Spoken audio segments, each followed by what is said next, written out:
தம்பி ஆதவ், நீ 2021 சட்டமன்ற தேர்தலில் எங்கே இருந்த? திமுகவில் இருந்து வேலை பார்த்த. அங்கே உன் பாட்சா பலிக்கல, பப்பு வேவுல. அங்கேருந்து ஒடியாந்து விசிகாவில் சேர்ந்த. விசிகாவில் உன் தகுதி என்ன, தராதரம் என்னன்னு தெரிஞ்சு உன் வாழை ஒட்ட நறுக்குனாங்க. அதுக்கப்புறம் ஒடியாந்த அதிமுகவில் வந்து துணை பொதுச் செயலாளர் வேணும்னு கேட்ட. உன் தகுதி என்னன்னு தெரிஞ்சு அதிமுகவில் பொறுப்பு எதுவும் கொடுக்கல. அதனால் டிவிக்காவில் ஓடி தஞ்சம் புகுந்த நீ எல்லாம் அதிமுக பற்றியோ, அதிமுக கொள்கைகள் பற்றியோ, அதிமுக தொண்டர்கள் பற்றியோ, அதிமுக பொதுச் செயலாளர் எடப்பாடியார் பற்றியோ பேசுவதற்கு உனக்கு எந்த தகுதியும் கிடையாது. தம்பி ஆதவ அர்ஜுனா, என்ன சொன்ன?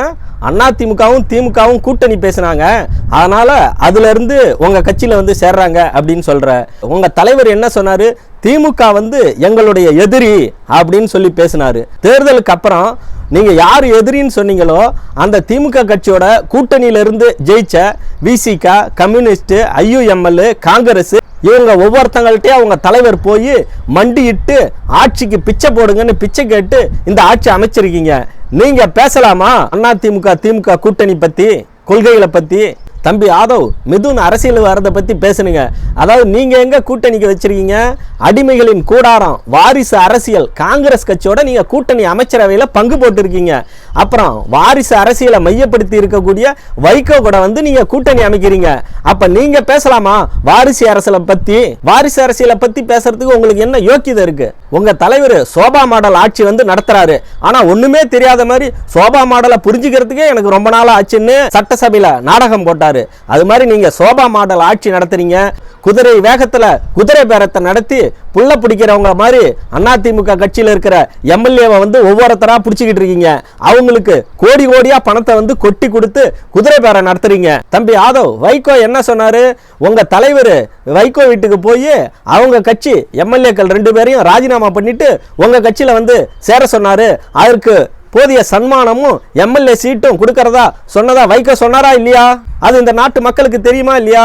குதிரை வேகத்துல குதிரை பேரம் நடத்துற இந்த திருட்டு ஆட்சியை, துஷ்ட ஆட்சியை வரும் இடைத்தேர்தலே மக்கள் வந்து புறக்கணித்து உங்களுக்கு சரியான சவுக்கடியும் சம்டி அடியும் கொடுப்பாங்க. குட்கா வழக்குல சிக்கியிருக்கிற விஜயபாஸ்கர், அதுபோல சொத்து குவிப்பு வழக்கிலையும் நில மோசடி வழக்கிலையும் சிக்கியிருக்கிற MR விஜயபாஸ்கர், இவங்களோட நீங்க வந்து கூட்டணி அமைக்கிறது ஊழல்வாதிகள் கூட்டணி.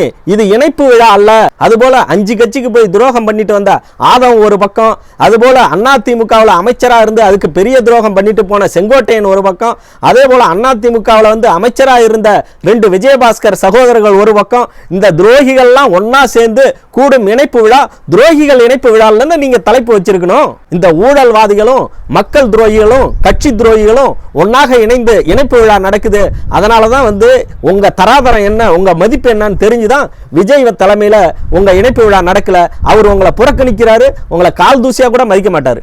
இது இளம் இணைப்பு விழா அப்படின்னு கரூர் விஜயபாஸ்கர் நீங்க சொல்றீங்களே, உங்களுக்கு வந்து வீடு போங்குது, காடு வாங்குது. இந்த முதியோர்கள்லாம் அங்க போய் சேர்ந்துக்கிட்டு இது இளம் இணைப்பு விழான்னு சொல்றீங்க. கொஞ்சம் கூட வெக்கமா இல்ல? இந்த ஊழல்வாதிகளும் கட்சி துரோகிகளும் இணைகிற விழாவில் 500 பேர் கூட இல்ல, 1500 பேர் வந்து மதிய சாப்பாட்டுக்கு போனவங்க வெளியே போக பார்க்குறாங்க. அவங்கள வெளியே விடாம கேட்ட பூட்டி அங்கே உள்ளே வந்து அடைச்சி வச்சிருக்கீங்களே, இதெல்லாம் உங்களுக்கு வெக்கமா இல்லையா? வெக்கக்கேடு, மானக்கேடு. வெளியே சொன்னா பங்கக்கேடு. விஜயபாஸ்கர், நீ யாரை பார்த்து துரோகின்னு சொல்ற?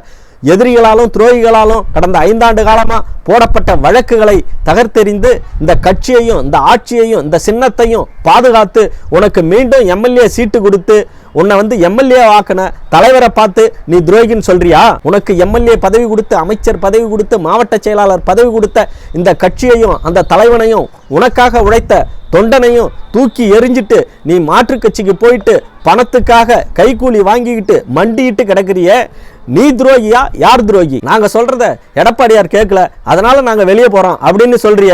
2 விஜயபாஸ்கர், செங்கோட்டையன், மற்ற ஓடுகாலிகள் எல்லாம் சொல்றீங்கல்ல, தலைமை சொல்றதை தான் நீங்க கேட்கணும். நீங்க சொல்றத தலைமை கேட்காது. தலைமை சொல்றதை கேட்டதுனாலதான் நீங்க ஜெயிச்சு எம்எல்ஏ ஆயிருக்கீங்க அப்படிங்கறத மறந்துடாதீங்க. இப்ப இந்த துரோகி கும்பல்லாம் சேர்ந்து அங்க போயிருக்கீங்களே, அங்க நீங்க சொல்றதுதான் விஜய் வந்து கேட்க போறாரா?